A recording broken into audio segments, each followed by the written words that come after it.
তো আল্লাহ রাব্বুল আলামিন এই দুনিয়া সৃষ্টি করতে গিয়ে, এই দুনিয়া যে ইনস্ট্রুমেন্ট দিয়ে তৈরি করা হয়েছে, যেই ধাতু দিয়ে তৈরি করা হয়েছে, সূচনায় আল্লাহ একটা মুক্তা তৈরি করেছিলেন। সুবহানাল্লাহ বলেন। এই মুক্তা,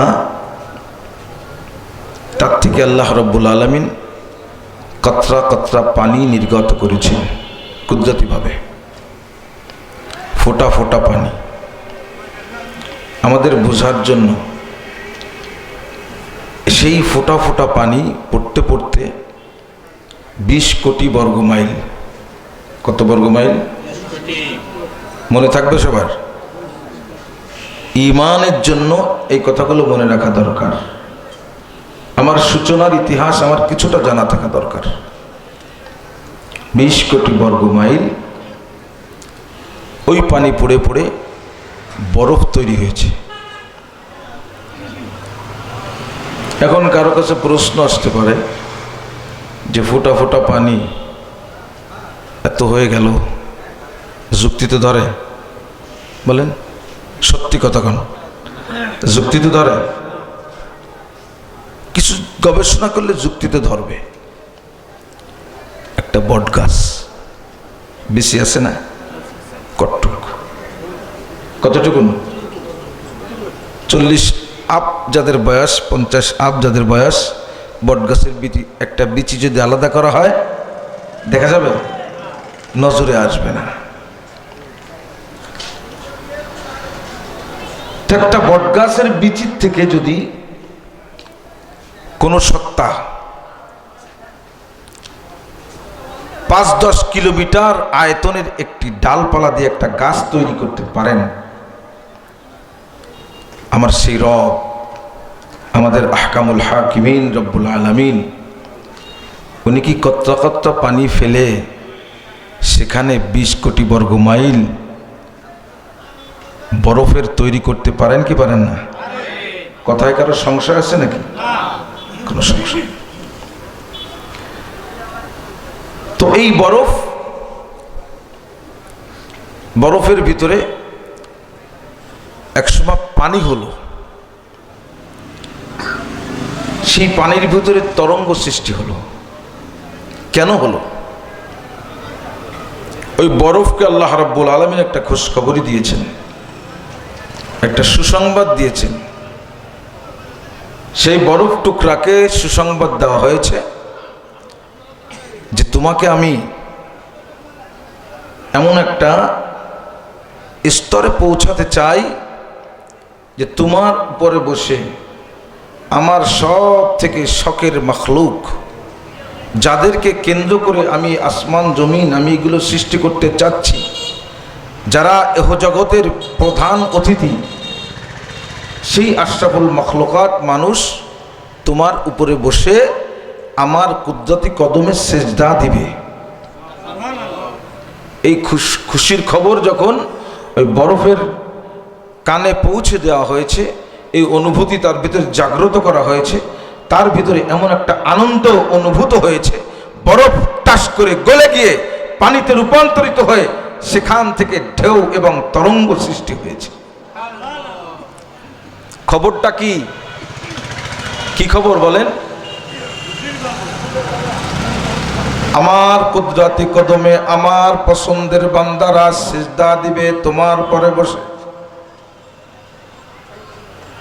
একটা সিজদার কত দাম! একটা সিজদায় গিয়ে আমরা একটা তাসবিহ পড়ি,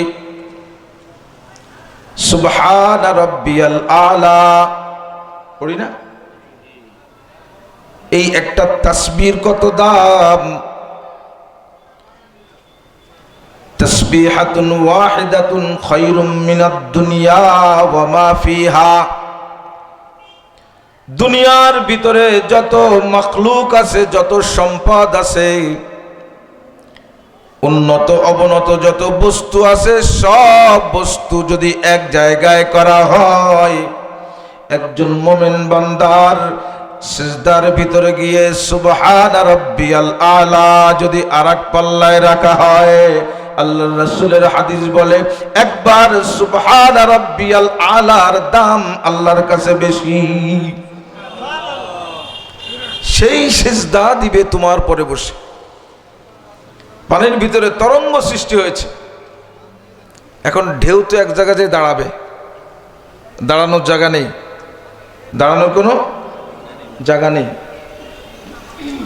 রব্বুল আলামিন আহকামুল হাকিমিন কুদরতি ভাবে এক জায়গায় দৃষ্টিপাত করলেন।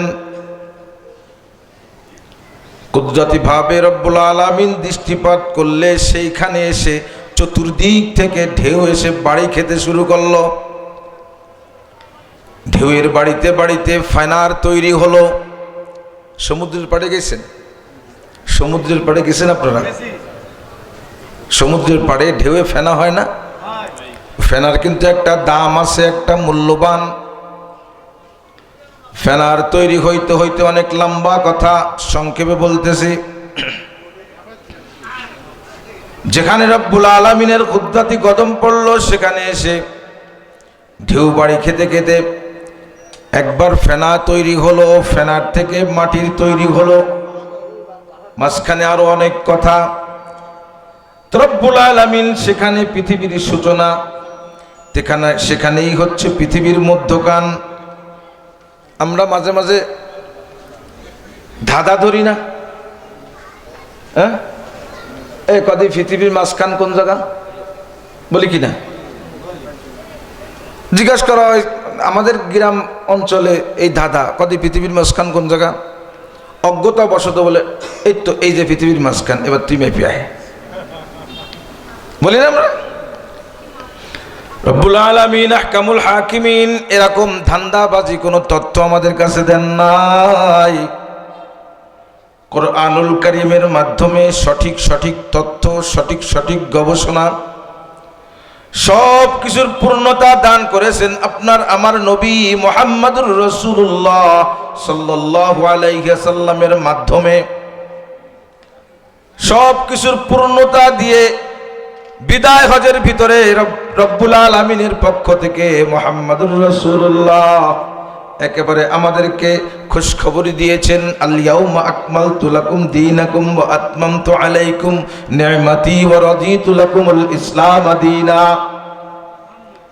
জীবন চলার পথে পার্থিব জগতের ইহলৌকিক পরলৌকিক সব জগতের যত প্রয়োজন আছে, যত পদক্ষেপ আছে, যত কাজ আছে, যত ধরনের কর্মপন্থা কর্মসূচি আমাদের আছে, মুহাম্মদুর রাসূলুল্লাহ সাল্লাল্লাহু আলাইহি ওয়াসাল্লামের আগে 1,00,000 পয়গম্বর যারা এসেছেন, কারো মাধ্যমে জীবন বিধানকে পূর্ণাঙ্গতা দান করা হয় নাই। কারো মাধ্যমে বলা হয় না আল ইয়াউমা আকমালতু লাকুম, তোমাদের দিনকে পরিপূর্ণ করা হয়েছে। কারো মাধ্যমে বলা হয় নাই। সবাইকে দেওয়া হয়েছে আংশিক। কি দেওয়া হয়েছে? আদম আলাইহিস সালামকে আংশিক, ইব্রাহিম আলাইহিস সালামকে আংশিক।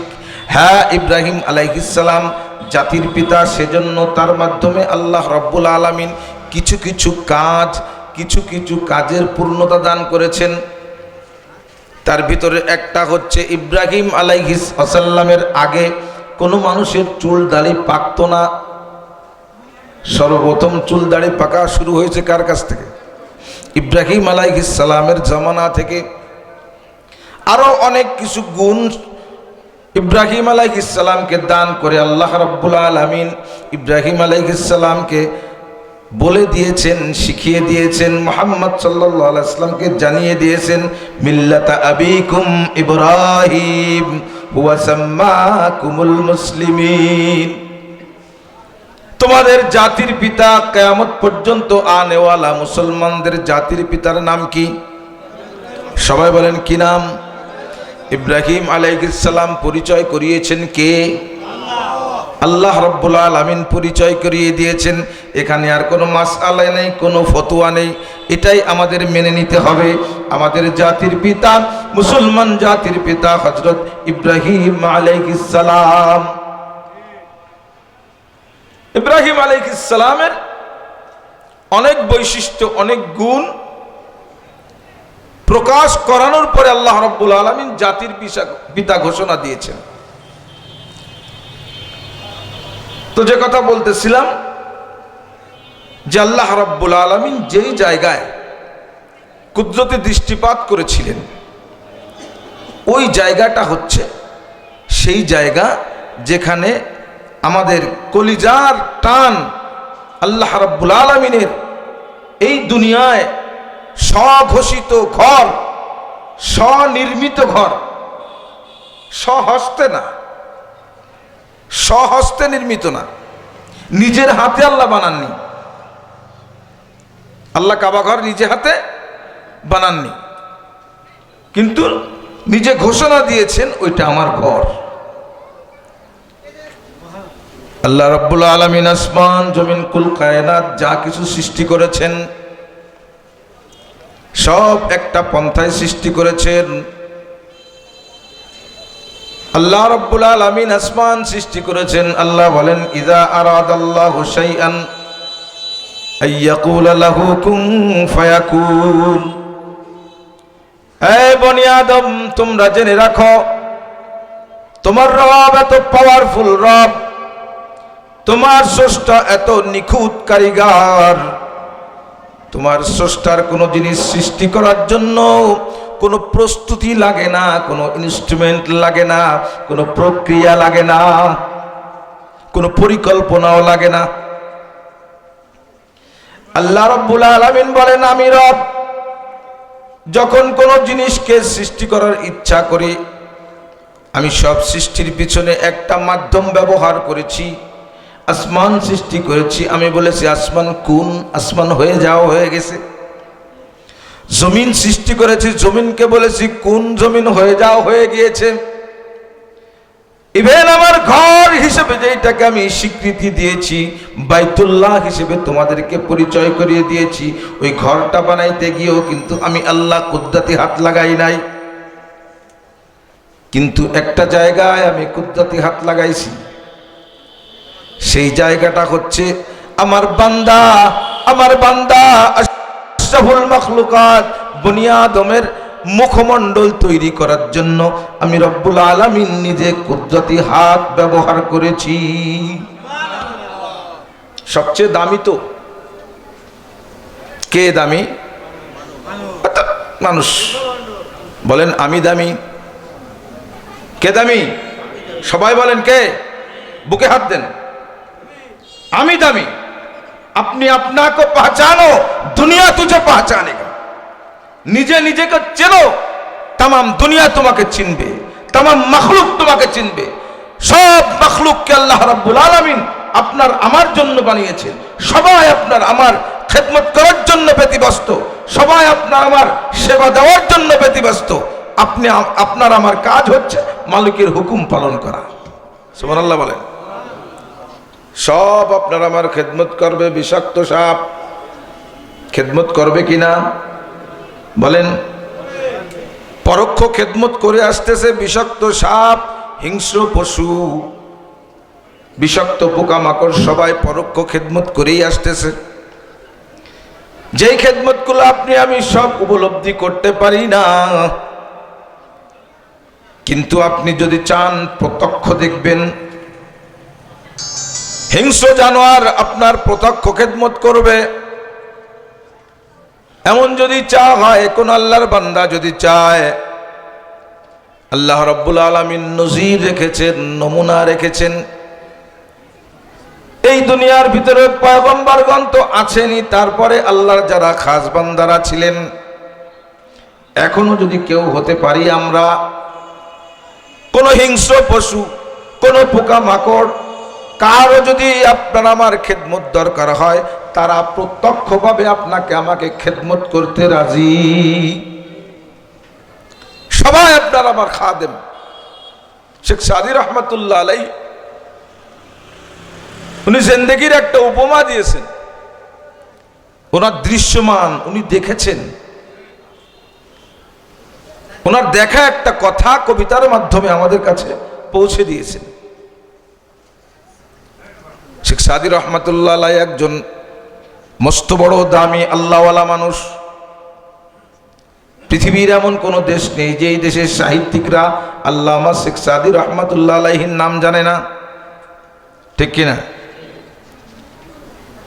শেখ সাদী রহমাতুল্লাহ আলাইহি কোনো কোনো কিতাবে পাওয়া যায় 30 বছর পর্যন্ত সফর করেছেন, দীর্ঘদিন যাবৎ সফর করেছেন শুধু আল্লাহকে চেনার জন্য, আল্লাহকে খোঁজ করে পাওয়ার জন্য। বলেন সুবহানাল্লাহ। শেখ সাদী রহমাতুল্লাহ আলাইহির একটা ঐতিহাসিক ঘটনা আছে। উনি এত লং টাইম আল্লাহকে তালাশ করার জন্য সফর করেন, দীর্ঘদিন পরে উনি বাড়ি এসেছেন। বাড়ির সামনে বসে উনি দেখতেছেন একটা ছোট্ট একটা বাচ্চা মেয়ে, 8-10 বছর বয়সের একটা মেয়ে টুপি বেচতেছে। শেখ সাদী রহমাতুল্লাহ আলাইহি টুপিওয়ালা মেয়েটাকে চিনতে পারে নাই। তার কাছে এসে টুপির দাম করতেছেন, বলতেছেন আই কে রুয়াত মিসলে দুররে সমরকান্দ। কবিতা, অনেক কবিতা, অসংখ্য কবিতা। বালাগাল উলা বিকামালিহি কাশাফাদ দুজা বিজামালিহি হাসনাত জামিউ খিসালিহি সাল্লু আলাইহি ওয়া আলিহি। এই কবিতা, এটা দুরুদ না, কিন্তু এটা দুরুদ না। শেখ সাদী রহমাতুল্লাহ আলাইহি এত মস্ত বড় আল্লাহওয়ালা, এত মস্ত বড় আশিকে রাসূল ছিলেন। শেখ সাদী রহমাতুল্লাহ আলাইহি এই কবিতা শুরু করেছেন, বালাগাল উলা বিকামালিহি কাশাফাদ দুজা বিজামালিহি হাসনাত জামিউ খিসালিহি। কবিতা হওয়ার জন্য 2 লাইন 2 লাইন 4 লাইন হতে হয়, অথবা 6 লাইন হতে হয়। কাশাফাত দুজা বিজামালিহি, এরপরে আর কবিতা আছে না, আর কবিতা আসতেছে না, কবিতা আর আসে না। অনেক চিন্তা, অনেক গবেষণা, অনেক কিছুর পরেও আসে না। পরের একটা লাইন আর আসতেছে না।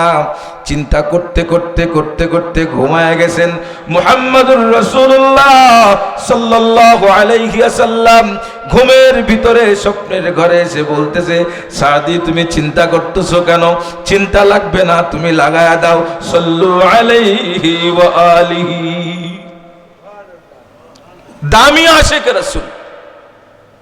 আমরা অধিকাংশ মানুষ জানি এটা দুরূদ, ঠিক কি না? এটা ইশক ও মুহাব্বতের কবিতা, এটা দুরূদ না, এটা কোনো হাদিসে নাই। ইশক মুহাব্বত এসব বেশি প্রভাব বিস্তার করেছে। কিয়ামত পর্যন্ত আনেওয়ালা মানুষ ইমানদার এই কবিতাকে কখনো ভুলবে না, ঠিক কিনা? যে স্কুল কলেজ মাদ্রাসায় পড়ে নাই তারও এই কবিতা মুখস্থ। সুবহানাল্লাহ।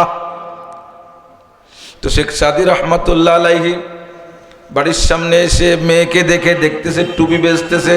কবিরা একটু রসিক হয়, সাহিত্যিকরা একটু কি হয়, রসিক হয়। বলতেছে আইকে রুয়াত মিসলে দুররে সমরকান্দ এই বাচান্দ এই বাচান্দ এই বাচান্দ। ওই মেয়ে, তোমার চেহারাটা তো আলহামদুলিল্লাহ সমরকান্দের মতির মতো ঝলঝল করতেছে, অত্যন্ত সুন্দর সুশ্রী তুমি মেয়ে। আদর করে বলতেছেন, আবার অন্য কিছু বুঝেন না। ছোট বাচ্চা মেয়ে, 8-10 বছর বয়স। এখন মেয়েটা আসলে ছিল শেখ সাদী রহমাতুল্লাহ আলাইহির নিজের ঔরসজাত মেয়ে। বুঝাতে যাচ্ছি লং টাইম আল্লাহকে চেনার জন্য, আল্লাহর মারেফাত হাসিল করার জন্য উনি কত বেশি সফর করেছেন। নিজের ঔরসজাত মেয়েকেও উনি বাড়িতে ফিরে পরে চিনতে পারেন নাই। এখন মেয়েও তো বাপের মেয়ে, বাপকা বেটি। উত্তর দিতেছেন কবিতার মাধ্যমে, প্রশ্ন উত্তরটাও কবিতার মাধ্যমে দিচ্ছেন। সুবহানাল্লাহ। বলতেছেন পীরে মর্দে রোয়ে তো মান দেখো। ও বেটা, বুড়ো বেটা, তোমার চেহারা তো পাহাড়ের মতো একবার। পীরে মর্দে রোয়ে তো মান দেখো ই বাহাবতো ই বাহাসতো ই বানো। এটা 7 টাকা, এইটা 8 টাকা, এইটা 9 টাকা। তো শেখ সাদী রহমাতুল্লাহ আলাইহি তার বাস্তব দৃষ্টিতে দেখা একটা কথা আমাদের কাছে পৌঁছেছেন। বলতেছিলাম তামাম দুনিয়ার সমস্ত মাখলুক হিংস্র বিষাক্ত সবাই আমাদের সেবা করার জন্য প্রত্যক্ষ পরোক্ষ সর্ব বিষয়ে খেদমত করার জন্য প্রস্তুত রেখেছেন আল্লাহ। আপনার আমার সেবা করে বিধায় আজ পর্যন্ত কোনো আমাদের গৃহপালিত পশু কোনোদিন আজ পর্যন্ত কারো সঙ্গে প্রতিবাদ করে নাই। করেছে? আমাদের গৃহপালিত একটা পশু আছে যার নাম গরু। কত বড় গরু, কত শক্তিশালী গরু, কত শক্তিশালী গরু, কত শক্তি থাকার পরও সে আর একজনের খেতে ধান খাচ্ছে। গরু ওর তো বোঝার কথা ছিল না, বোঝার কথা ছিল। আল্লাহ রাব্বুল আলামিন আপনার আমার কেমন খেদমত করাচ্ছেন, ওর ভিতরে অনুভূতি শক্তি নাই। তারপরেও আপনি জমির পাশে বেঁধেছেন, জমিতে ধান খাচ্ছেন, মাঝে মধ্যে একটু খেয়াল করেছেন গরুকে যদি তাড়া দেয়, হাই গরু হাই, গরু কি সরে কি সরে না? কথা বলেন। অনুভূতি না থাকা সত্ত্বেও আপনার আমার সুবিধার জন্য আপনার আমার মালিক একটা অনুভূতিহীন জানোয়ারকে কেমন সাময়িকের জন্য অনুভূতি দান করে দিয়েছেন। এটাই হচ্ছে আপনার আমার খেদমত।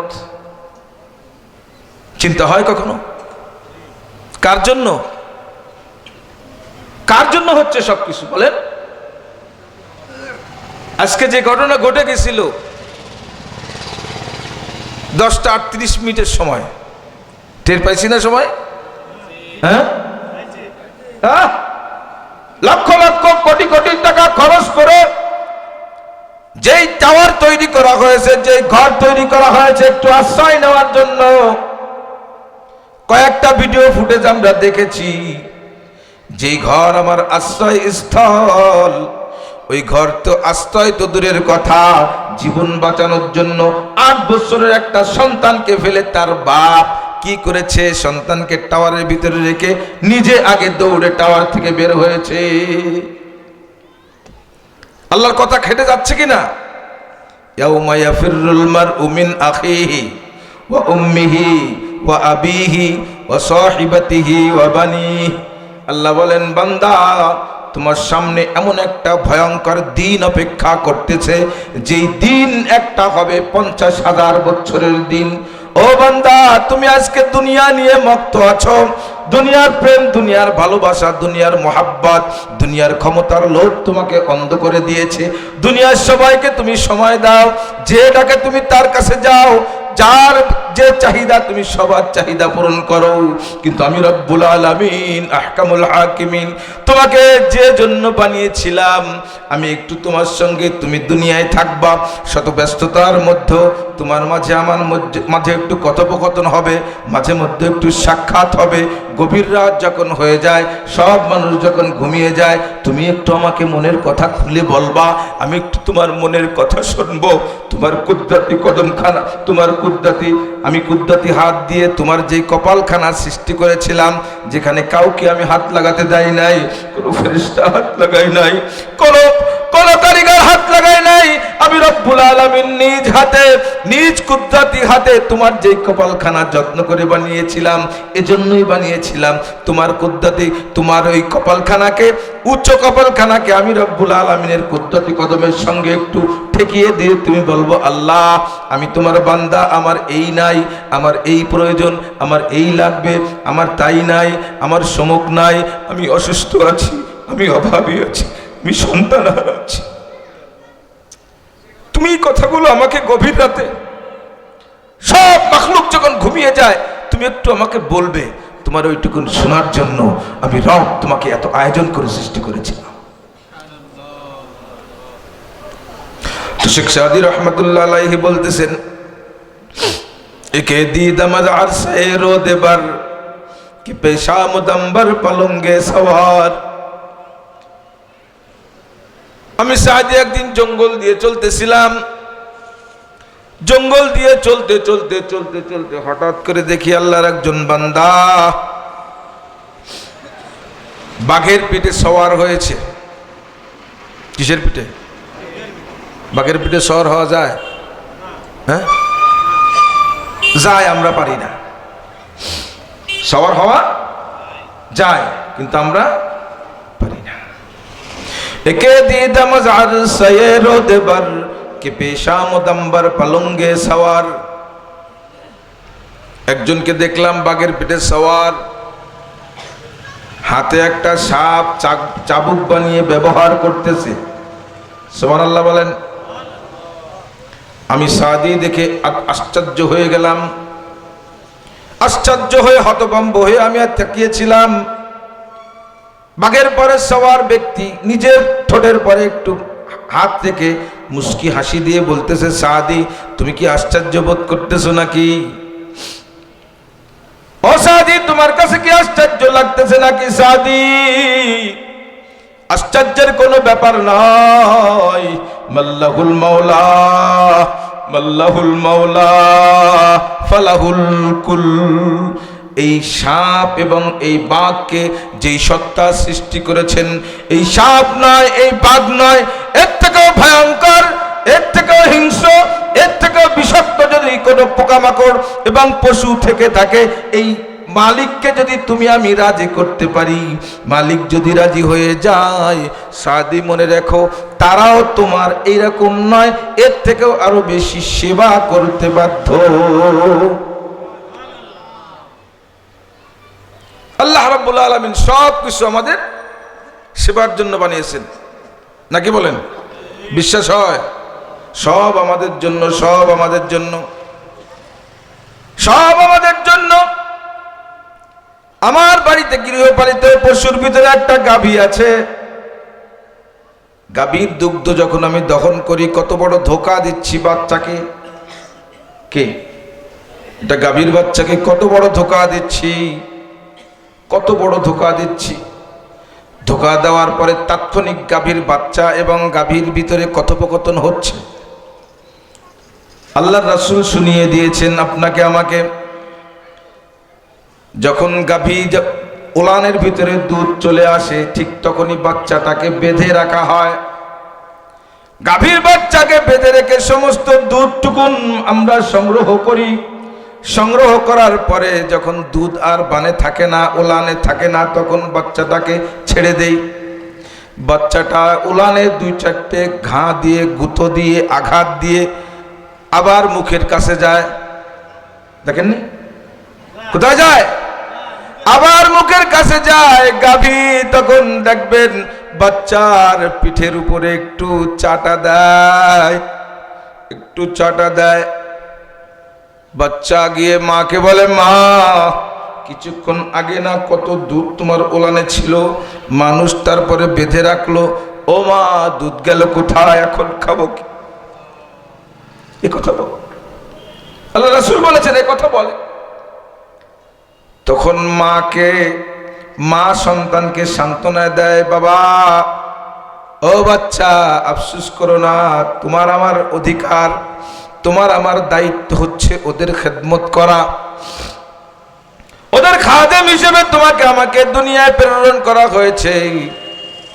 কিন্তু শুনে রাখো মা, শুনে রাখো বাবা, এই দুধ খাওয়ার পরে আমার দুধ নিয়ে তোমাকে না দিয়ে ওরা যে পান করলো, ওরা যদি আমার রবের সঙ্গে নাফরমানি করে, খোদার কসম তুমিও জেনে রাখো, আমিও জানি, কিয়ামতের ময়দানে ওদের বিরুদ্ধে আমরা মামলা দায়ের করব,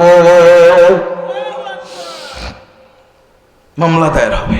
সবাই আমাদের খাদেম, সবাই খেদমত করবে, এটা সত্য, কিন্তু খেদমতটার উদ্দেশ্য হচ্ছে আপনাকে আমাকে রবের খাদেম হতে হবে।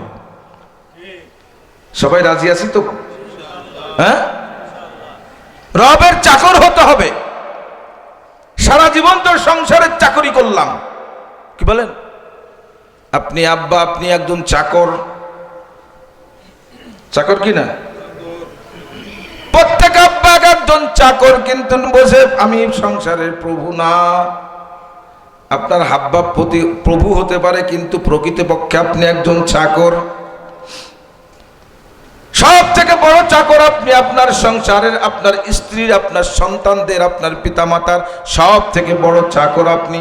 সারা জিন্দেগি ভর চাকরি করলাম কয়েকজন মানুষের, কয়েকজন মানুষের জীবনের সমস্ত চাহিদা পূরণ করার জন্য নিজেকে নিজে তিলে তিলে শেষ করে ফেললাম। কয়েকজন মানুষের ভালোবাসা, আদর, আল্লাহ আবদারের দোহাই দিয়ে আমি এখনো পর্যন্ত আমার মালিক আমাকে ডাকে প্রতিদিন কয়বার ডাকে? সবাই বলেন কয়বার ডাকে? প্রতিদিন 5 বার আমার মালিক ডাকে। আমি দোহাই দিই কি আমার সংসার আছে না, আমার দোকানদারি আছে না, আমার ব্যবসা করি না? হুজুর আমরা একটু পরের চাকরি করি, বলে কি বলে না? আমরা একটু সরকারি চাকরি করি, আপনারা যেমন সহজে পারেন আমরা অত সহজে পেরে উঠি না। এই চাকরানির ভিতর দিয়ে আল্লাহ রাব্বুল আলামিন আপনার আমার জন্য যে ব্যবস্থাপনা রেখে দিয়েছেন মুহাম্মদুর রাসূলুল্লাহ সাল্লাল্লাহু আলাইহি ওয়াসাল্লামের মাধ্যমে জানিয়ে দিয়েছেন। হাবিব আমার, আপনি আপনার উম্মতদেরকে জানিয়ে দিন, ওরা দুনিয়া নিয়ে ঝামেলায় থাকবে, দুনিয়ার ব্যস্ততা থাকবে, ওরা এক সময় আমাকে ভুলে যাবে, কিন্তু ওদের কানের ভিতরে একটা কথা বলে দিন, ওরা দুনিয়ার ভিতরে যাই কাজ করুক না কেন, যে খেতে কাজ করে তাকেও বলেন, যে অফিসে কাজ করে তাকেও বলেন, যে দিন মজুর তাকেও বলেন, যে মালিক তাকেও বলেন, সবাই সব উম্মতকে আপনি একটু জানিয়ে দিন, আমি একটু ওদের সঙ্গে ভালোবাসার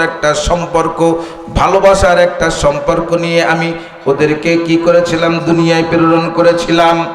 আল্লাহ রাব্বুল আলামিন বলেন, বান্দা তোমাকে দুনিয়ায় প্রেরণ করেছি, তোমার আসল বাড়ি ছিল জান্নাতে, তোমার আব্বা জান্নাত থেকে বের হয়েছিল, তোমার আব্বা আম্মাকে জান্নাত থেকে বের করে দুনিয়ায় কিছুদিন ছায়ের করিয়ে আবার তোমার আব্বা আম্মা জান্নাতে চলে এসেছে। আমরাও সবাই জান্নাতে ছিলাম, আমরাও সবাই জান্নাতের বাসিন্দা ছিলাম। আবার এই দুনিয়ায় কিছু ভ্রমণ করার পরে আবার আমাদের ঠিকানা হবে জান্নাত। যদি আপনাকে আমাকে নিজেকে যদি জান্নাতের যোগ্য করে তুলতে পারি, জান্নাতের যোগ্য করে তুলতে হবে। জান্নাত একটা স্পেশাল জায়গা, জান্নাত ভালোবাসার উপহার, জান্নাত কাজের বিনিময় না, জান্নাত ইবাদতের বিনিময় না, নামাজের বিনিময় জান্নাত না, রোজার বিনিময় জান্নাত না। প্রকৃতপক্ষে যদি জান্নাতের এক মুহূর্তের কথা হিসাব করা হয়, যদি জান্নাতের একটি কোণার কথা হিসাব করা হয়, তাহলে আমরা আমাদের যে আমল, আমাদের যে সেজদা, আমাদের যে রুকু, আমাদের যে নামাজের কোয়ালিটি, আমাদের ইবাদত বন্দিগির যে হাব্বাব, এই হাব্বাবওয়ালা ইবাদত দিয়ে জান্নাতে যাওয়া কি বলেন সম্ভব? সম্ভব। জান্নাত হলো ভালোবাসার উপহার। এজন্য আল্লাহ রাব্বুল আলামিন তার হাবিবের মাধ্যমে আমাদেরকে জানান, হাবিব আপনি আপনার উম্মতদেরকে জানিয়ে দিন, কুল আপনি বলুন তাদেরকে, ইন কুনতুম তুহিব্বুনাল্লাহ ফাত্তাবিউনি ইউহিব্বুকুমুল্লাহ ইয়াগফির লাকুম যুনুবাকুম আল্লাহু গফুরুর রহিম। হাবিব আপনি আপনার উম্মতদেরকে জানিয়ে দিন, আপনার উম্মতের সঙ্গে আমি রবের সঙ্গে একটা সম্পর্ক আছে, সেই সম্পর্কটার নাম হচ্ছে মুহাব্বত। মুহাব্বত কি বলেন? তুহিব্বুনা লা তুহিব্বু যেই কথা, মুহাব্বত সেই কথা। আপনার উম্মতের সঙ্গে আমার সঙ্গে একটা ভালোবাসার সম্পর্ক আছে, একটা মুহাব্বতের সম্পর্ক আছে। এই মুহাব্বতের সম্পর্কটা যদি আপনার উম্মত অটুট রাখতে চায়, এই মুহাব্বতের সম্পর্ক যদি নিখুঁত রাখতে চায়, তারা যদি চায় আমি রব তাদেরকে ভালোবাসি অথবা আমি রবকে তারা ভালোবাসবে, এমন মানসিকতা যদি তাদের তৈরি হয়, তাদের কিচ্ছু করা লাগবে না। ফাত্তাবিউনি ইয়া হাবিবাল্লাহ, আপনি তাদেরকে বলে দিন তারা যেন আপনার অনুসরণ করে। বলেন সুবহানাল্লাহ। কিচ্ছু করা লাগবে না, কিচ্ছু করতে হবে না, শুধু আপনি যেভাবে জীবন যাপন করেছেন, আপনি আমার হাবিব, আপনি আমার মাহবুব, আপনি যেভাবে জীবন যাপন করেছেন, আপনার জীবন চলার মতো অনুরূপ রং, অনুরূপ বেশভূষা যদি আপনার কোনো উম্মতের ভিতরে আমি পাই, তাদেরকে আমার কাছে আসতে হবে না, আমি কুদরতিভাবে আপনার ওই উম্মতকে নিজ হাতে দুনিয়ায় সহযোগিতা করতেই থাকবো। আমরা কি আল্লাহর সহযোগিতা পাই? বলেন পাই না। আমরা শুধু মার খাই নাকি? বলেন 5 তারিখ না 4 তারিখের পরে 5 তারিখের পরে একটু সহযোগিতা আছে, এটা আমাদের একটা ইয়াকিন হয়েছে নাকি বলেন? 5 তারিখের দিন যখন দুপুরবেলা তুমুলভাবে বৃষ্টি হয়েছিল মনে আছে? আমাদের ফকিরহাটে হয়েছিল মারাত্মক বৃষ্টি। বৃষ্টির ভিতরে আমি এক চায়ের দোকানে বসা ছিলাম, একজনে বক্তব্য দিচ্ছে, মানে চায়ের আড্ডা। ছাত্ররা যতই লাফালাফি করুক কোনো কাজ হবে না, নে বৃষ্টি মুড়ি।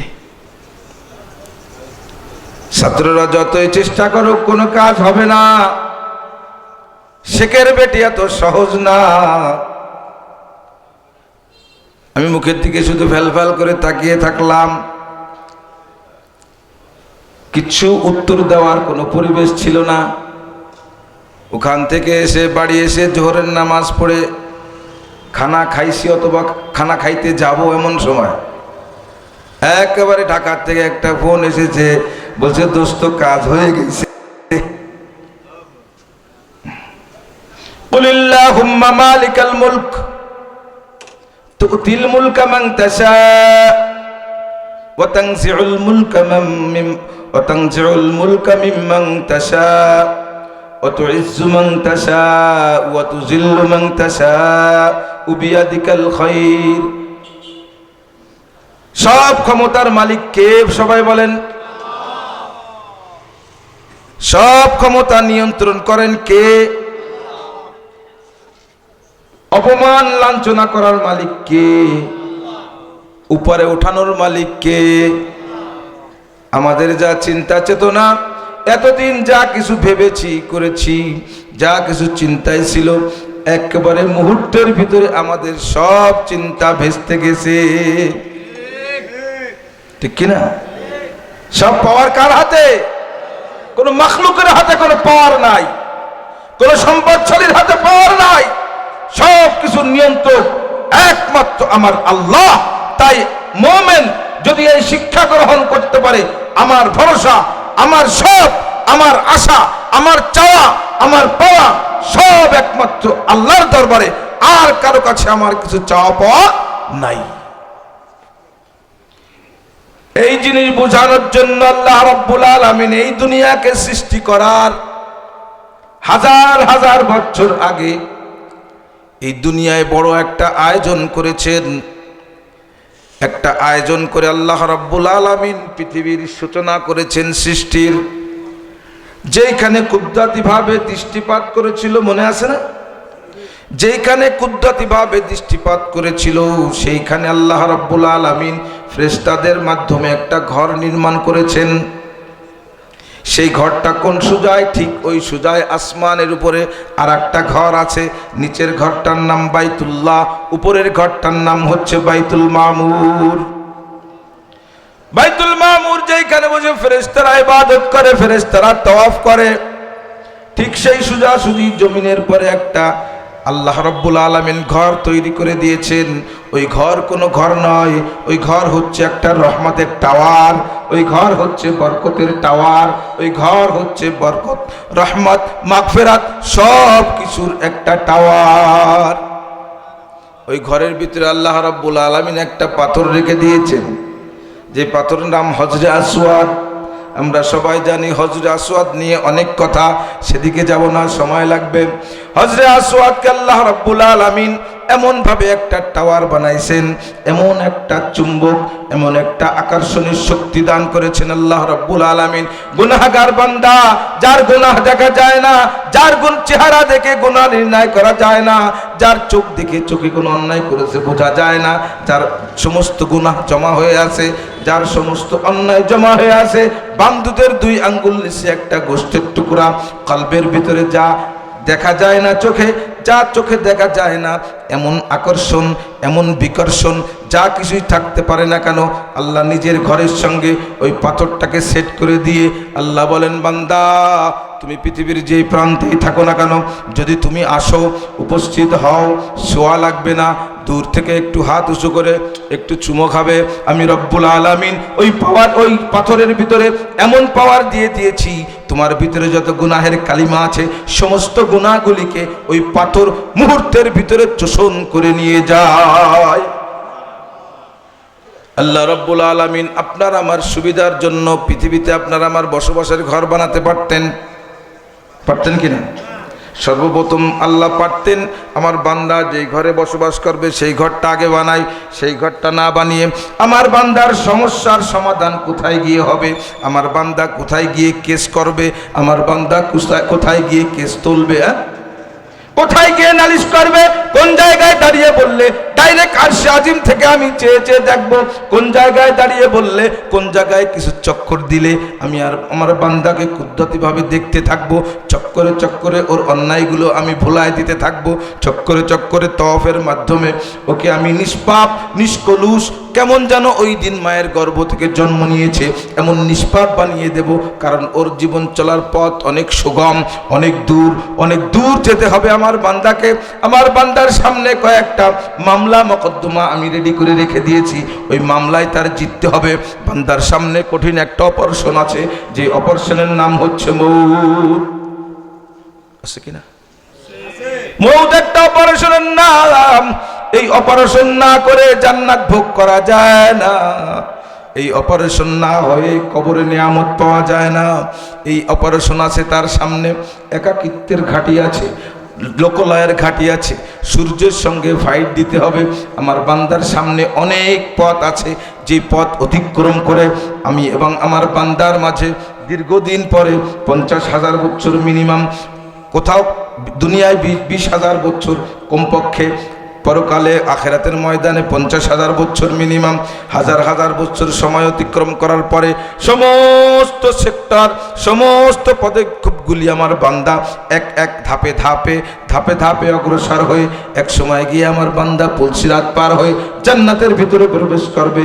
আমি আর আমার বান্দার ভিতরে মোলাকাত হবে, আমার বান্দাকে আমি দেখব, আমার বান্দা আমাকে দেখবে।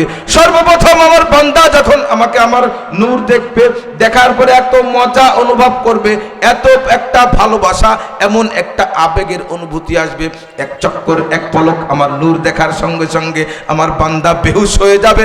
70,000 বছর ওই বেহুশির আনন্দ উপলব্ধি করতে থাকবে। বুঝার জন্য বলতেছি। কালকে একজন বলতেছে কি কফি খাবো, কি খাবো? 2 পাতা কফি আর অল্প একটু পানি দেন। কারণ কি? কাছে হুজুর। আমি বউ খাই কিভাবে? তা বলছি যে ওই রকম না হলে পিনিকটা আসে না। বুঝেছেন না আপনারা? এই যে একটা পিনিক বলে আমরা, এই যে একটা মজা, এই যে একটা উপলব্ধি, এই যে একটা নেশা, মহান রব্বুল আলামিনকে দেখার পরে, নূর চোখের ঝলকানি দেওয়ার পরে এমন একটা নেশা এসে যাবে, নেশায় আত্মহারা হয়ে 70,000 বছর সময় কোথার থেকে কেটে যাবে। এরকম বড় বড় ঘাটি অতিক্রম আমার বান্দা করবে। এজন্য আল্লাহ রব্বুল আলামিন বান্দার ঘর বানানোর আগে বানিয়েছেন বান্দার সমস্যার সমাধানের ঘর। যেই ঘরকে আল্লাহ বলেছেন পৃথিবীর কারো নাম দিলে সেখানে স্বৈরাচার ঢুকতে পারে, যদি কারো নাম দিই, অন্য কারো নামে যদি ঘরের পরিচয় করিয়ে দিই, তাহলে সেখানে দখলদারিত্ব চলতে পারে, ঠিক কিনা? সেখানে কেউ হামলা করার দুঃসাহস দেখাতে পারে, বিভিন্ন ধরনের সমস্যা হতে পারে। এজন্য বলে ওইটা হচ্ছে আমার ঘর, ওই ঘরে কারো অংশীদারিত্ব নাই, ওই ঘরে যে কেউ প্রবেশ করতে পারবে না। আমাদেরকে জানিয়ে দেওয়া হয়েছে এই ঘরের ভিতরে উম্মতে মুহাম্মাদি তোমাদের সবার উপরে দায়িত্ব দেওয়া হয়েছে, তোমাদের সবার উপরে দায়িত্ব, तमाम দুনিয়ার সমস্ত মুসলমানের উপরে দায়িত্ব।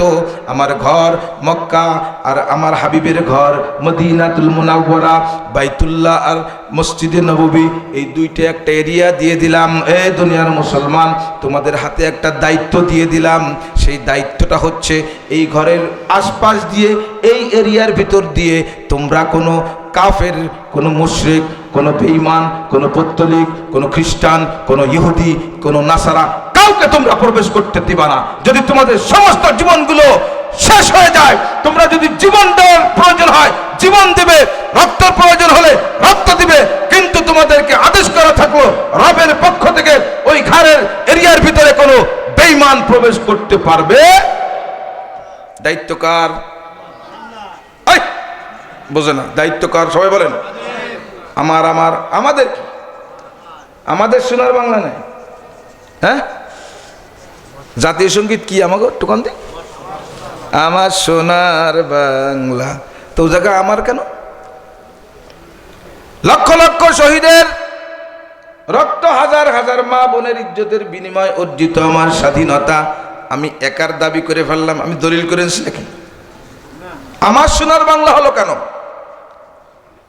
সোনার বাংলা যেহেতু আমাদের না, আমার আল্লাহর পক্ষ থেকে যত দায়িত্ব দেওয়া হয়েছে বলা যাবে না আমাদের। দায়িত্ব কাকে দেওয়া হয়েছে? আমাকে। কাকে দায়িত্ব দেওয়া হয়েছে? আমি তো খলিফা, আমি তো খোদা প্রদত্ত প্রতিনিধি।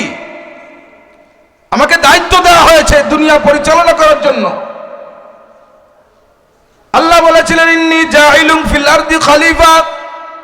আল্লাহ বলেন নাই আমি মানুষ পাঠাচ্ছি, আল্লাহ বলেন নাই আমি বনি আদম পাঠাচ্ছি, আল্লাহ বলেন নাই আমি দুই পায়া জন্তু পাঠাচ্ছি। আল্লাহ ডাইরেক্ট বলে দিয়েছেন ইন্নী জাইলুন ফিল আরদি খলিফা। আমি আমার প্রতিনিধি পাঠাচ্ছি, আমি আমার প্রতিনিধি পাঠাচ্ছি। আমি হচ্ছে আরশের মালিক, আর আপাতত মালিকানা আমার প্রতিনিধিদের হাতে দিয়ে দিলাম। ওরা একটু চালাক, আমিও চালাবো, ওদের কাছ থেকে একটু সহযোগিতা নিয়ে আমি চালাবো, একটু সহযোগিতা নেব। নেয় কি না? নেয় না? হ্যাঁ নেয়। যাই হোক, সেদিকে যাব না। সমস্ত দুনিয়ার মুসলমানের দায়িত্ব আল্লাহর ঘরের আশেপাশে, আল্লাহর রাসূলের ঘরের আশেপাশে কোনো কাফের প্রবেশ করতে পারবে না। কিন্তু আজকে আমরা বাংলাদেশের হতভাগা মুসলমান, অথর্ব মুসলমান, মূর্খ মুসলমান। আমি আমাদের কথা বলতেছি, আপনাদের কথা না। ধরেন আমার কথা বললাম। আমরা এত বড় বোকা।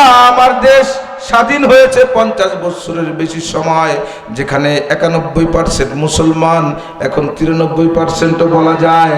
হাজার হাজার লক্ষ লক্ষ কোটি কোটি মুসলমান যেই জায়গায় বসবাস করে, সেই জায়গা থেকে আল্লাহর যেই হুকুম ছিল আল্লাহর ঘরের পাশে কোনো কাফের প্রবেশ করতে পারবে না। কিন্তু আপনার আমার দুর্ভাগ্য এত আপনার আমার পোড়া কপাল।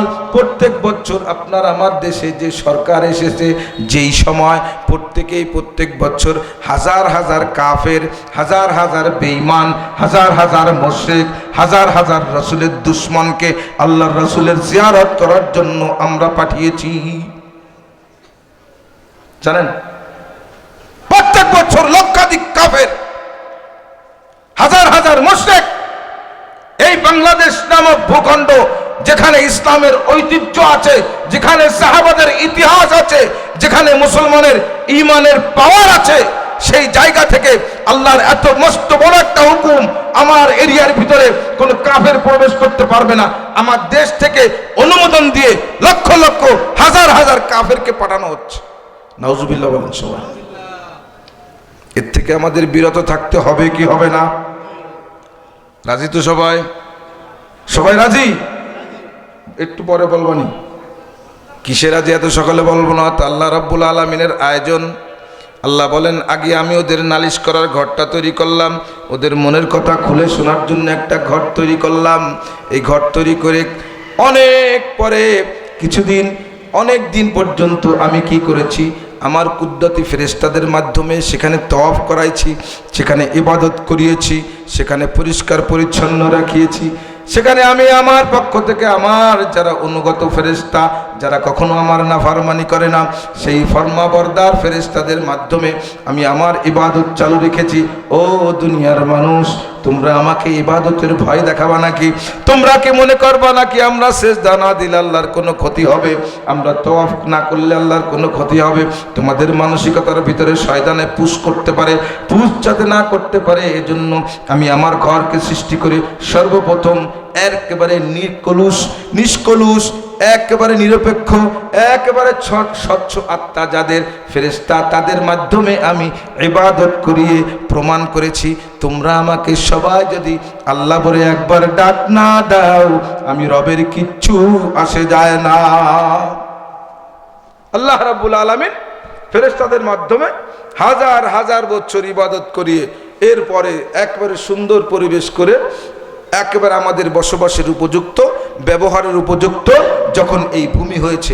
আমাদের এই এলাকার একটা ইতিহাস আমি শুনেছি, এই অঞ্চলের ফকিরহাট আশপাশ দিয়ে মোল্লাহাটের কিছু অংশ ঘেরবেড়ি এলাকার এই অঞ্চলে একটা ইতিহাস, হয়তো কোনো পেপারে অথবা কোনো মাসিক ম্যাগাজিন পত্রিকা আমি অনেক আগে পড়েছি। 100-150 বছর আগে আমাদের এই এলাকা একটা ঝড় হয়েছিল। এখানে সব প্রথম কি ছিল? জঙ্গল ছিল। কি ছিল? ওই ফলতিতে বটতলার নিচে কিসে পড়েছে আমার মনে পড়তেছে না, তবে পড়েছি আমি। ওই জঙ্গল 100 বছর আগে যখন পড়েছি তখন থেকে এখন 100 বছর ধরতে হবে, 100 মানে 125 বছর আগে একটা ঝড় হয়েছিল। যেই ঝড়ে সমস্ত গাছপালা সব ভেঙে তছনছ করে দেওয়া হয়েছে। জঙ্গল কি করা হয়েছে? ঝড়ের মাধ্যমে তছনছ করে দেওয়া হয়েছে। তার প্রমাণ আছে। উত্তরে ডরে যারা গের করেন, গের কাটার সময় গাছের মুড়ো আছে না? গাছের মুড়ো বাঁধে, হ্যাঁ? প্রত্যেকটা গের প্রত্যেক বছর ফেরি কাটার সময়, প্রত্যেক বছর মাটি কাটার সময় মুঠো বাঁধে। কেমন যেন মুঠো শেষ হয় না। ওই ইতিহাসের সঙ্গে বাস্তবে এটা মিল আছে না, কি বলেন? তো বসবাসের উপযুক্ত করার পরে আল্লাহ রাব্বুল আলামিন এই দুনিয়ায় প্রেরণ করার ইচ্ছা করেছেন ফেরেশতাদের সঙ্গে মাশওয়ারা।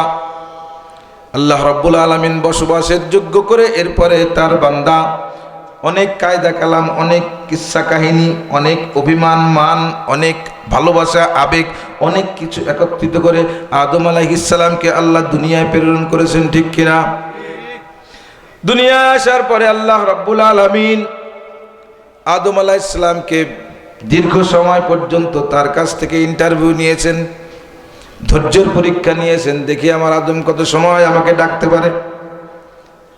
কিছু পেয়ে না পেয়ে একা একা বাহিদিয়ার গ্রামের সব মানুষ এই গ্রাম থেকে বের হয়ে গেছে, কেউ নেই বাড়ি। একটু কল্পনা করেন তো, কেউ নেই বাহিদিয়া গ্রামে, কেউ নেই। এই রোডের তো কোনো গাড়ি ঘোড়াও চলবে না, সবাই চলে গেছে মানসা বাজার। আগে ডাইন হাতে যে বাগান আছে ওই বাগানের ভিতরে একটা বাসা বেঁধে দেওয়া হয়েছে। ওই জায়গা বুঝে সুবরি পাহারা দিতে হবে। আছে কোনো বীরপুরুষ?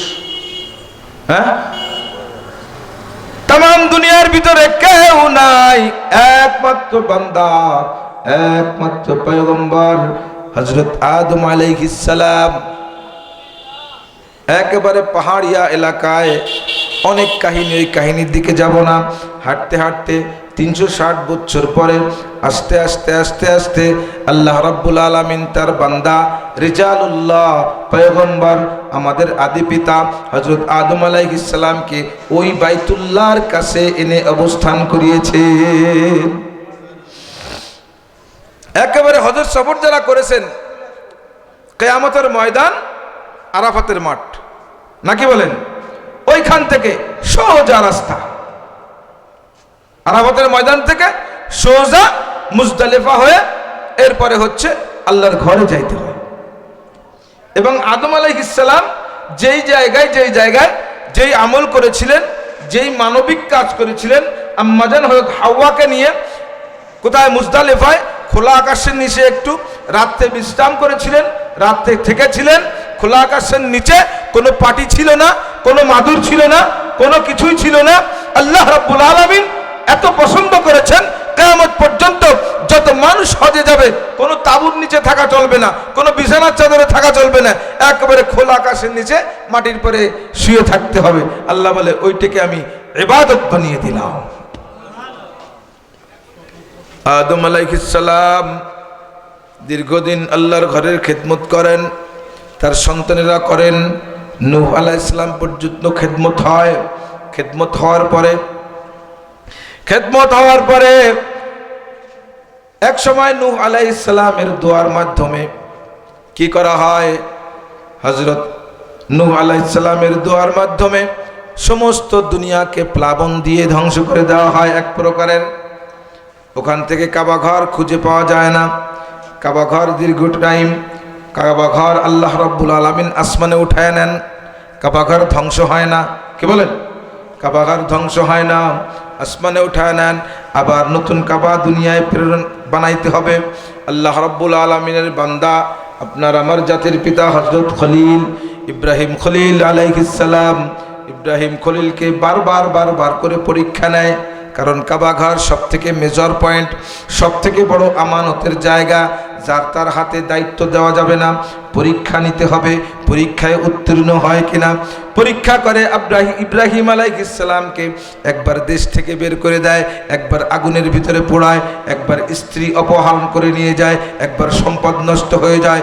সর্বপ্রকারের পরীক্ষা শেষ করার পরে আল্লাহ রাব্বুল আলামিন ইব্রাহিম আলাইহিস সালামকে বলে, শেষ পর্যন্ত এসে বলে, ইব্রাহিম তোমার শেষ পরীক্ষা ঘনায় এসেছে, এবার একটু সন্তান কুরবানি দাও।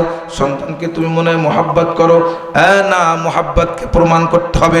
ইব্রাহিম বলে, না, তামাম দুনিয়া একদিকে, আপনি রব আমার একদিকে, আপনার সঙ্গে আপনার ভালোবাসার সঙ্গে আমি কাউকে তুলনা করতে পারি না। ইয়া রাব্বুল আলামিন আহকামুল হাকিমিন, আপনার সব পরীক্ষায় আমি পরীক্ষা দেওয়ার জন্য প্রস্তুত আছি। সন্তানকে নিয়ে গেল, জবে করলো, জবে তো করেছে নাকি বলেন? প্রত্যক্ষভাবে না হলে পরোক্ষ কিন্তু জবে করা হয়ে গেছে। যতক্ষণ পর্যন্ত জবে কার্য সম্পন্ন হয় নাই, ততক্ষণ পর্যন্ত ইব্রাহিম আলাইহিস সালাম পরীক্ষার ময়দান থেকে বিরত নেন নাই। এইভাবে পরীক্ষা নেওয়ার পরে এবার ইব্রাহিম আলাইহিস সালামকে আল্লাহ বলেন, আমার ইব্রাহিমের কাছে এবার ঘরের দায়িত্ব দেওয়া যায়। এই এত কিছু পরীক্ষা, এত কিছু, এত আয়োজন, এর পিছনে কারণ কি? ঘরের দায়িত্ব দিতে হবে। ঘরের দায়িত্ব দেওয়া যায়, ঘরের দায়িত্ব দিয়ে দিয়েছেন। ঘর নির্মাণ কাজ শুরু করে দিয়েছেন ইব্রাহিম আলাইহিস সালাম। ঘরের নির্মাণ কাজ করতেছেন, করা হয়ে গেছে। করার পরে কিছু উদ্বৃত্ত, কিছু ইটের খোয়া বলেন, পাথরের কুচি বলেন, বালু বলেন। ইট তো সৌদি আরবে লাগে না, পাথরই ওই সময় পাথরের কুচি, বালুর কণা, যায় কিছু উদ্বৃত্ত ছিল। রব্বুল আলামিনকে ডাক দিয়ে বলেন, আল্লাহ এই আছে, কি করব? তো ফিক দাও। কোন জায়গা যাবে? সারা দুনিয়ায়। কিভাবে যাবে? ফিকার দায়িত্ব তোমার, পাঠানোর দায়িত্ব আমার। কাবাগার তৈরি হয়ে গেছে। এবার আল্লাহ বলেন, ইব্রাহিম আযিন, তুমি আজান দাও। আল্লাহ আজান শুনবে কে? সমস্ত দুনিয়ায় শুনবে। আমি এই জায়গায় বসে কিভাবে শুনবে? কয় শোনায় দেবো আমি। আজানের দায়িত্ব তোমার, শোনানোর দায়িত্ব কার? সবাই বলেন কার? আপনি আমি পারি না একজনকে মসজিদে আনতে, আপনি আমি পারি না একজন মানুষকে পরিবর্তন করতে। মুহাম্মদুর রাসূলুল্লাহ পারেন নাই পরিবর্তন করতে। এক সময় একেবারে না চারা হয়ে গেছে, একেবারে অপরগের চূড়ান্ত পর্যায়ে গিয়ে কেমন যেন নিরাশ হয়ে যাচ্ছে। আল্লাহ বলেন, ইন্নাকা লা তাহদি মান আহবাবতা। হাবিব, আপনি যাকে চাবেন সে হেদায়েত পাবে না, তাকে হেদায়েত দেব না। কারণ হেদায়েত একটা লোড আছে। হেদায়েতের কি আছে? একটা লোড আছে। হেদায়েতের একটা দায়িত্ব আছে। দায়িত্ব যে পালন করতে না পারে আমি তাকে হেদায়েত দেই না। আপনি জানেন না হেদায়েত দিলেও বেশি ক্ষতি করবে। অর্থাৎ আপনি যাকে চাবেন তাকে হেদায়েত দেব না, আমি যাকে চাবো তাকে হেদায়েত দেব। আপনার দায়িত্ব শুধু কওলু, আপনি বলে দেন কওলু লা ইলাহা ইল্লাল্লাহ। হে মানুষ, তোমরা কালেমা গ্রহণ করো, কালেমা পড়ো। এই বলার দায়িত্ব আপনার, হেদায়েত দেওয়ার দায়িত্ব আমি রব আমার হাতে রেখেছি। ইব্রাহিম আলাইহিস সালাম ঘর তৈরির পরে আল্লাহ রাব্বুল আলামিনের হাবিব বলেন, যেই জায়গায় ইব্রাহিম আলাইহিস সালামের ফিকে মারা ইটের কুয়া বা পাথরের কুচি উচ্ছিষ্ট যা ছিল, যেখানে পড়েছে, কিয়ামতের আগ পর্যন্ত ওই জায়গায় আল্লাহ রাব্বুল আলামিন একটা মসজিদ বান্দার মাধ্যমে নির্মাণ করাবে। আমাকে রেল স্টেশনে একটা পড়েছিল না, কি বলেন? হ্যাঁ পড়েছে না? আগে পড়িল না? তো ওইটার পরে হয়েছে যে এটা সব একসাথে আমাদের রুহকে আল্লাহ রাব্বুল আলামিন একসাথেই তৈরি করেছিল। আমার আব্বার রুহু যখন তৈরি, আমার দাদার রুহু, তার আব্বার রুহু, তার আব্বার রুহু, তার আব্বার রুহু, তার আব্বার রুহু, এই পর্যন্ত আদম আলাইহিস সালামের পর থেকে যত রুহু আছে সব রুহকে আল্লাহ একবারে তৈরি করেছেন। আল্লাহর যখন মনে চাইবে আল্লাহ তখন তাকে দুনিয়ায় পাঠাবেন, আল্লাহর মনে চাইবে না দুনিয়ায় পাঠাবেন না, মায়ের পেট থেকে বিদায় করিয়ে দিবেন।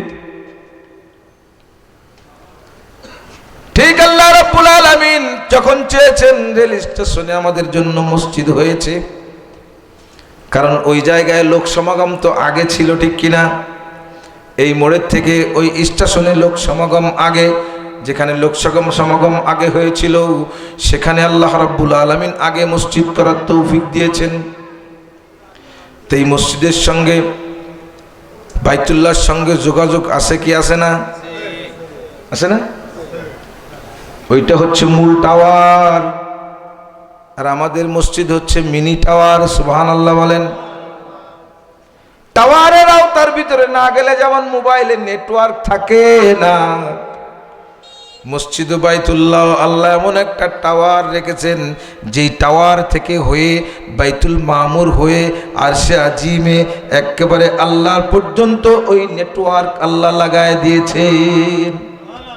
কিন্তু টাওয়ারের সঙ্গে নেটওয়ার্ক যদি না থাকে, টাওয়ারের অধীনে যদি না থাকি, আমার ফোন যতই দামি হোক না কেন, আমি যত বড় এসি গাড়ির ভিতরে চড়ি না কেন, আমার যত বড় জমিদার হই না কেন, আমি যত বড় টাকাওয়ালা হই না কেন, আমি যদি ওই টাওয়ারের আওতাভুক্ত না হই, আমি যদি ওই টাওয়ারের অধীনস্থ সিমের রেজিস্ট্রেশন না করে রাখি, আমি যদি নেটওয়ার্ক আইসি দুর্বল না রাখি, সবল না রাখি, তাহলে আমার মোবাইল থাকবে বটে, আমার খুব স্ট্রাকচার, আমার খুব নামডাক, আমার খুব দাপট, আমাকে সবাই ভয় পায়, কিন্তু আসলে প্রকৃতপক্ষে আমার মূল টাওয়ারের সঙ্গে সম্পর্ক না থাকার কারণে 2 বছর 4 বছর 5 বছর 6 বছর 10 বছর 16 বছর 17 বছর পরে আমার আর কোনো চিহ্ন পাওয়া যাবে না। এই মাঠে ওয়াজের পরে চরমনবী সাহেবের বয়ান হয়ে যাওয়ার পরে ইমরান আর মাদ্রাসা করতে পারলো না রে, বলেছিল না? বলেছিল না? আমি আসলাম এক প্রোগ্রামে, বকা একটা দিয়ে বললো সমস্ত লোক আনো কি করতি, বাইক দিয়ে কোনো লোক নাই, নেটওয়ার্ক নাই, নেটওয়ার্ক বিচ্ছিন্ন। নেটওয়ার্ক বিচ্ছিন্ন হওয়ার কারণে যখন দাবড় দিয়েছে তখন আর ধরার কিছু পায় নাই।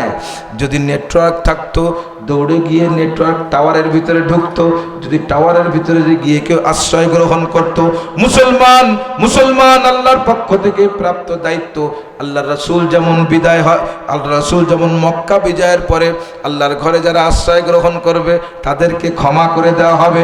ওরা কপাল পোড়া, ওদের সঙ্গদের নেটওয়ার্ক টাওয়ারের সঙ্গে সম্পর্ক না থাকার কারণে ওরা পলায়ন করেছে।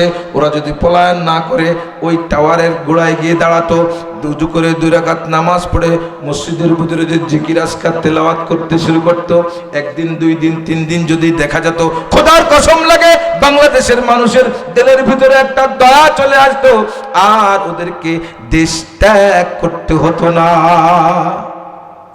কি বলেন? এই মসজিদে ঢুকে আমরা মারতাম কাউকে? আমরা কোন জায়গায় কাউকে মারবো না, ইসলাম মারা শেখাই না, আমরা মারি না। তোমরা মারামারি করে শেষ হয়ে যাও। আল্লাহর অশেষ মেহেরবানি, এই মূর্তি স্থাপন যখন বাংলাদেশে করা হয়েছিল, বাংলাদেশের একমাত্র এদেশের ওলামা একরাম এই মূর্তিকে কেন্দ্র করে হাজার ওলামা একরাম রোশনালের শিকার হয়েছে, জেলে গিয়েছে, অপদস্থ হয়েছে।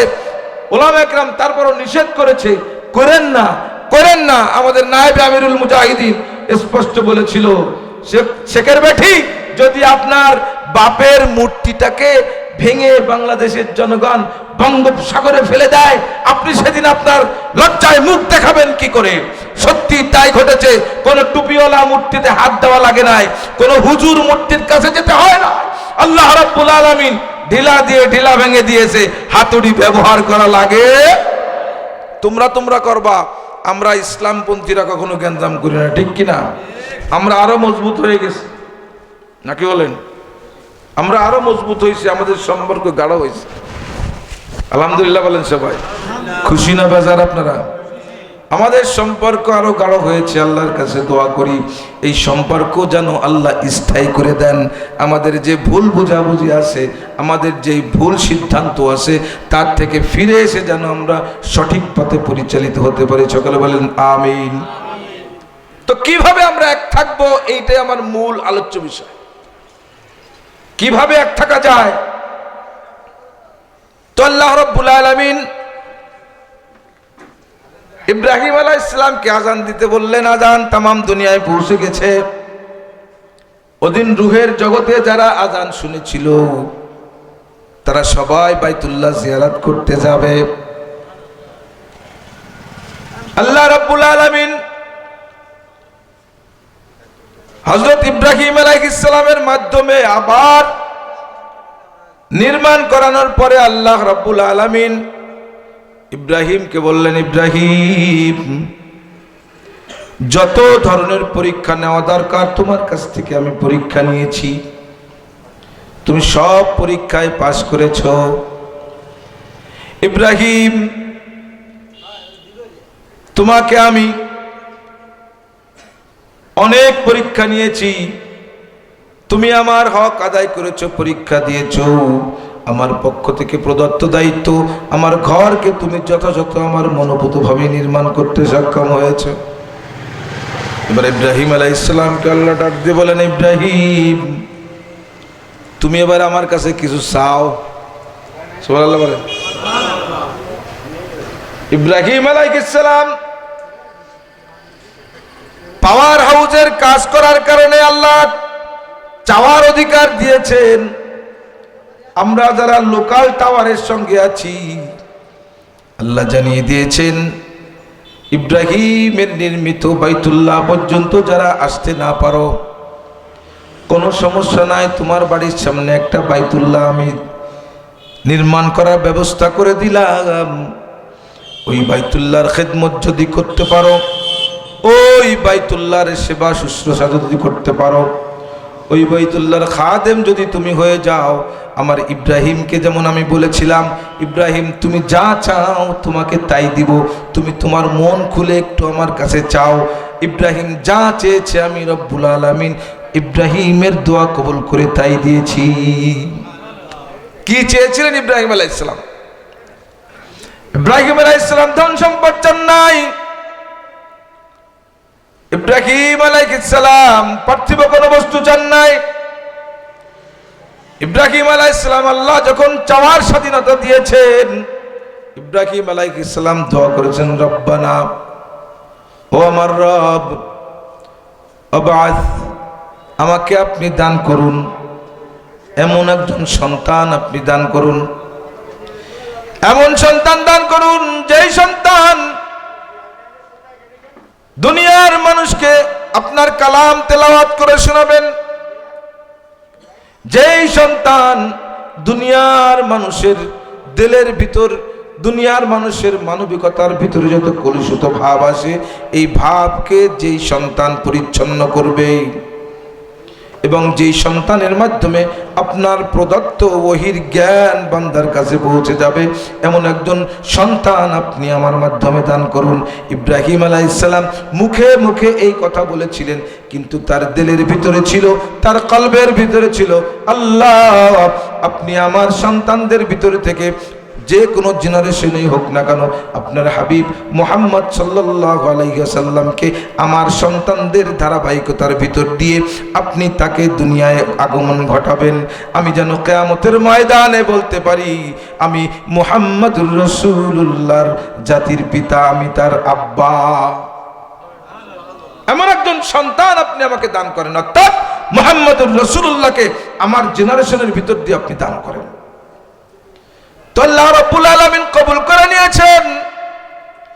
ইব্রাহিম আলাইহিস সালামের সন্তান ইসহাক আলাইহিস সালাম, ইসহাক আলাইহিস সালাম থেকে ঈসা আলাইহিস সালাম পর্যন্ত যত পয়গম্বর এসেছেন, সব পয়গম্বর ইসহাক আলাইহিস সালামের সন্তান, তার সন্তান, তার সন্তান, তার সন্তান।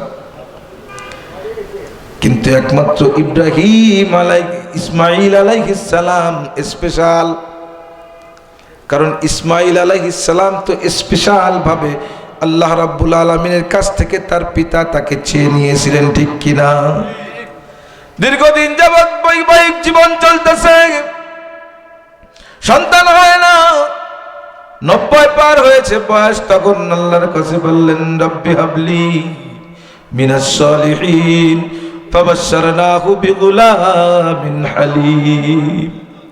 ইব্রাহিম আলাইহিস সালাম দীর্ঘদিন আল্লাহর কাছে দোয়া করতেছেন, আল্লাহ আমাকে একটা ধৈর্যশীল সন্তান দান করুন।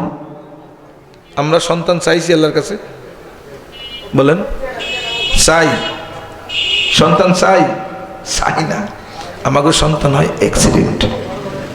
নাউজুবিল্লাহ বলেন সবাই। ইব্রাহিমের যারা সুপুত্র, জাতির পিতা ইব্রাহিমের যারা সন্তান হিসেবে দাবি করে, তাদের আল্লাহর কাছ থেকে সন্তান চেয়ে নেওয়া এটা ইব্রাহিমী সুন্নাত, ঠিক কিনা? রব্বি হাবলি মিনাস সালিহিন, সবাই বলেন রব্বি হাবলি মিনাস সালিহিন, রব্বি হাবলি মিনাস সালিহিন, রব্বি হাবলি মিনাস সালিহিন। আল্লাহ আপনি আমাকে নেককার সন্তান, ধৈর্যশীল সন্তান দান করেন। সন্তান যদি ধৈর্যশীল নেককার না হয়, ওই পিতা মাতার মতো হতভাগা দুনিয়ায় আর কেউ নাই। আমরা সন্তান চাবো আল্লাহর কাছে, সব কিছু আল্লাহর কাছে চাবো, সব আমার মালিকের খাজানার ভিতরে রয়েছে, সব কিছু আমার মালিকের হাতের মুঠোয় আছে। আমাদের কাছে কিছু নাই, দুনিয়ার কোনো মানুষের কাছে কিছু নাই। সব কিছু চাবো কার কাছে? আল্লাহর কাছে চাইবো আমরা সব কিছু। তো ইব্রাহিম আলাইহিস সালাম স্পেশাল ভাবে ইসমাঈল আলাইহিস সালামকে চেয়ে নিয়েছিলেন আল্লাহর কাছ থেকে। ফাবাশশারনাহু বিগুলামিন হালিম, আল্লাহ একটা নেককার ধৈর্যশীল সন্তান ইব্রাহিম আলাইহিস সালামকে দান করেছিলেন। ইতিহাস আমরা সকলে জানি, ওই ইসমাঈল আলাইহিস সালামের সন্তানদের ধারাবাহিকতা অনুযায়ী আস্তে আস্তে আস্তে আস্তে আস্তে আস্তে খাজা আব্দুল মুত্তালিবের সন্তান আব্দুল্লাহ, ওই পর্যন্ত নূরে মুহাম্মাদি চলে গিয়েছে। দোয়া কবুল হয়েছে কিসের মাধ্যমে? আল্লাহর ঘরের খেদমত করার মাধ্যমে। আমরা যারা বয়োজ্যেষ্ঠ মানুষ আছি, আমাদের জীবনের সব থেকে বড় স্বপ্ন একটা নেককার সন্তান, ঠিক কিনা? যোগ্যতা সম্পূর্ণ সন্তানের পিতা মাতা হওয়া একজন মানুষের জীবনের শেষ এবং ফাইনাল টার্গেট। এর থেকে বড় কোনো স্বপ্ন দুনিয়ায় আর কিন্তু নেই। নেককার সন্তানের পিতামাতা হওয়ার জন্য আমরা বহু প্রক্রিয়া, বহু পন্থা অবলম্বন করি, কিন্তু জাতির পিতা হযরত ইব্রাহিম আলাইহিস সালাম শুধু জাতির পিতা। কেন জাতির পিতা? কি জন্য আল্লাহ তাকে জাতির পিতা বানাইছেন? তার জীবন নিয়ে আমরা কখনো বিশ্লেষণ করি না, তার বক্তব্য নিয়ে আমরা বিশ্লেষণ করি না। আমাদের যেভাবে মনে চায় সেভাবে আমরা সন্তান মানুষ করতে চাই। সন্তান মানুষ করতে করতে এখন আমরা সন্তানদের মাদেরকেও মানুষ করা শুরু করেছি, ঠিক কিনা? পদ্ধতি আল্লাহ যেটা দিয়েছিল জাতির পিতা ইব্রাহিম আলাইহিস সালামকে, আল্লাহ রাব্বুল আলামিন যেই পদ্ধতি দিয়েছিল, তবে কিন্ডারগার্টেনে আমাদের যাদের মায়েরা যায়, দলিল একটা আছে। আমরা এই সবেমাত্র মনে পড়েছে, একটা দলিল আছে।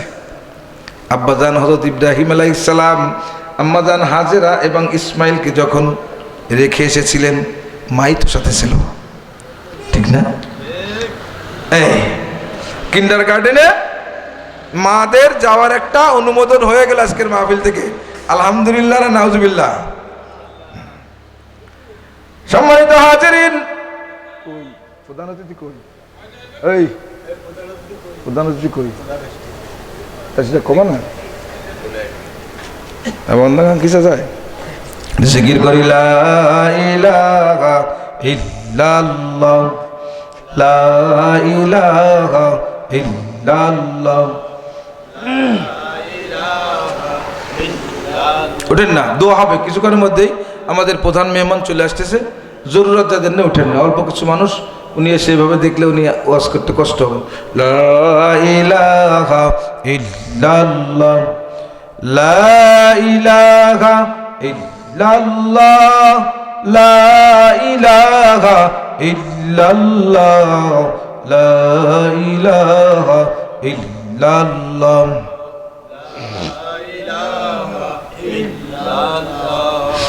লা ইলাহা ইল্লাল্লাহ লা ইলাহা ইল্লাল্লাহ লা ইলাহা ইল্লাল্লাহ লা ইলাহা ইল্লাল্লাহ লা ইলাহা ইল্লাল্লাহ মুহাম্মাদুর রাসূলুল্লাহ সাল্লাল্লাহু আলাইহি ওয়াসাল্লাম। সম্মানিত হাজিরিন, নেককার সন্তান এর পিতামাতা হওয়ার জন্য সব মেহনত বাদ জাতির পিতা ইব্রাহিম আলাইহিস সালাম যেই মেহনত করে যোগ্য সন্তান ইসমাইলকে পেয়েছেন, যেই মেহনতের মাধ্যমে যোগ্য সন্তান মুহাম্মাদুর রাসূলুল্লাহকে পেয়েছেন, মুহাম্মাদুর রাসূলুল্লাহ ইব্রাহিম আলাইহিস সালামকে সুপারিশ করার মতো একজন সন্তান কিনা? এরকম সুপারিশ করার মতো সন্তান যদি আমার জেনারেশনের ভিতর থেকে আনতে চাই, আল্লাহ পাক রব্বুল আলামিন যত কাজ ইব্রাহিমের মাধ্যমে করিয়েছেন, যত কিছু আয়োজন আল্লাহ ইব্রাহিমের মাধ্যমে করিয়েছেন, সব কিছু করার পরে একটা মৌলিক দায়িত্ব দিয়ে দিয়েছেন। আল্লাহ রব্বুল আলামিন বাইতুল্লাহ নির্মাণের দায়িত্ব দেওয়ার পরে আল্লাহ পুরস্কারও সঙ্গে সঙ্গে ঘোষণা করে দিয়েছেন। আল্লাহ পুরস্কার ঘোষণা করে দিয়ে পুরস্কার প্রাপ্ত বানিয়ে ইব্রাহিম আলাইহিস সালামকে দুনিয়া থেকে নিয়েছেন, ঠিক কিনা? ঠিক আপনি আমি যদি নেককার সন্তানের পিতামাতা হতে চাই, সুপারিশকারী সন্তানের পিতামাতা হতে চাই, আল্লাহর রাসূল সাল্লাল্লাহু আলাইহি ওয়াসাল্লাম আল্লাহর রাসূল সাল্লাল্লাহু আলাইহি ওয়াসাল্লাম আপনাকে আমাকে সাজেশন দিয়েছেন ওর পক্ষে, ইব্রাহিম আলাইহিস সালামের এই বাইতুল্লাহ নির্মাণ করার পক্ষে। হযরত সাল্লাল্লাহু আলাইহি ওয়াসাল্লাম একটা হাদিস বয়ান করেছেন। আল্লাহর রাসূল সাল্লাল্লাহু আলাইহি ওয়াসাল্লাম বলেন, মান বানা মসজিদান ফিদ দুনিয়া বানাল্লাহু বাইতান ফিল জান্নাহ। আমার যে উম্মত দুনিয়ায় বসে মসজিদ বানায়, দুনিয়ায় বসে মসজিদ আবাদ করে, আল্লাহ রাব্বুল আলামিন জান্নাতের ভিতরে আমার ওই উম্মতের জন্য ঘর নির্মাণ করেন। বলেন সুবহানাল্লাহ। আমরা সবাই জান্নাতে ঘর বানাতে রাজি আছি, মসজিদের খেদমত করতে হবে রাজি আছি। শুধু টাকা পয়সা দেব? হ্যাঁ, শুধু ইমাম সাহেবের বেতন দেব? মসজিদ ঝাড়ু দেওয়ার দায়িত্ব কার? আমার। মসজিদ ঝাড়ু দেওয়ার দায়িত্ব কার? মসজিদ ঝাড়ু দিলে কি হয়? হযরত হাসান বসরি রহমতুল্লাহ আলাইহি একটা কিতাবের ভিতরে এনেছেন যে আমরা যারা জান্নাতের অধিবাসী হব, জান্নাতে গেলে আমাদেরকে হুর দেওয়া হবে। হুর পাবো না আমরা? হুর আমাদের হালাল স্ত্রীর মতো। হুর আমাদের হালাল স্ত্রী। দুনিয়ায় বসে স্ত্রী যেমন ব্যবহৃত হয়, জান্নাতের ভিতরে হুর তার থেকে আরো উন্নত ভাবে ব্যবহৃত হবে। এই হুরদের দেন মহার যদি কেউ দুনিয়ায় বসে শোধ করতে চায়, এই হুরদের দেন মহার যদি দুনিয়ায় বসে পরিশোধ করা যায়, কিয়ামতের ময়দানে করা যাবে? কবরে যায় পরিশোধ করা যাবে? হুর আসবে আপনার আমার সামনে।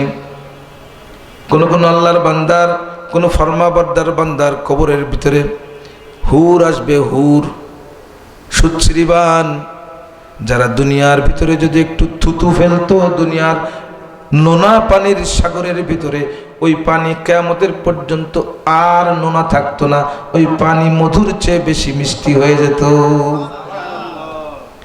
এই হুর আসবে আপনি আমি কবরে যাওয়ার পরে একটা মালা হাতে নিয়ে সংবর্ধনা দেওয়ার জন্য। সুবহানাল্লাহ। দুনিয়ায় তো আমাদের সংবর্ধনা দেওয়া হয়, ঠিক কিনা? সংবর্ধনা না নিলে অনেক লিডার আছে, কোন দুনিয়ার মহিলাদের কাছ থেকে সংবর্ধনা না নিলে ওনার ক্ষমতার অপব্যবহার শুরু করে দেয়, ঠিক কিনা?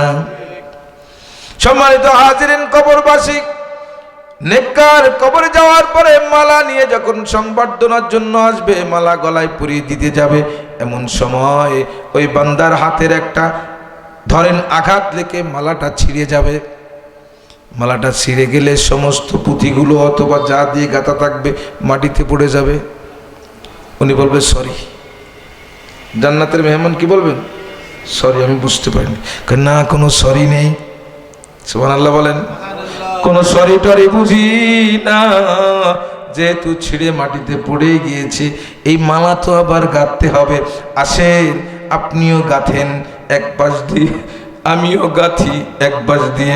দুইজনে মালা গাঁথতে গাঁথতে মালা গাঁথতে গাঁথতে হঠাৎ করে ইসরাফিল আলাইহিস সালামের সিঙ্গার ফুৎকারের আওয়াজে তামাম দুনিয়া তছনছ হয়ে আবার কবর থেকে যারা ছিল, কবর থেকে কিয়ামতের ময়দানের দিকে রওনা হয়ে বলবে, কি ব্যাপার?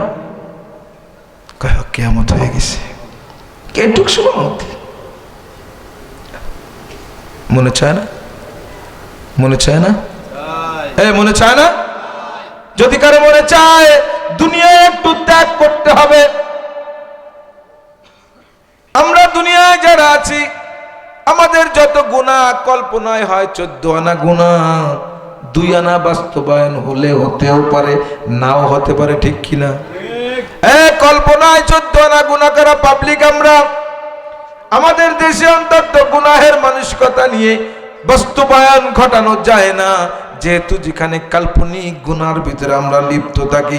ও মুসলমান, পায়ে হাত দিয়ে অনুরোধ করে যাই, আজকে থেকে জান্নাতের হুর সম্পর্কে জেনে জেনে যদি হুরদের নিয়ে কল্পনা শুরু করে দেই, আমার প্রতিটি মুহূর্ত নফল ইবাদতের থেকেও বেশি সওয়াব। হুরের কল্পনা যদি করতে থাকে কেউ, আর স্বপ্ন যদি জিন্দেগিতে একবার হুরের সঙ্গে সাক্ষাৎ হয়ে যায়, দুনিয়ার কোনো নারী তার চোখের সামনে আর নারী মনে হবে না।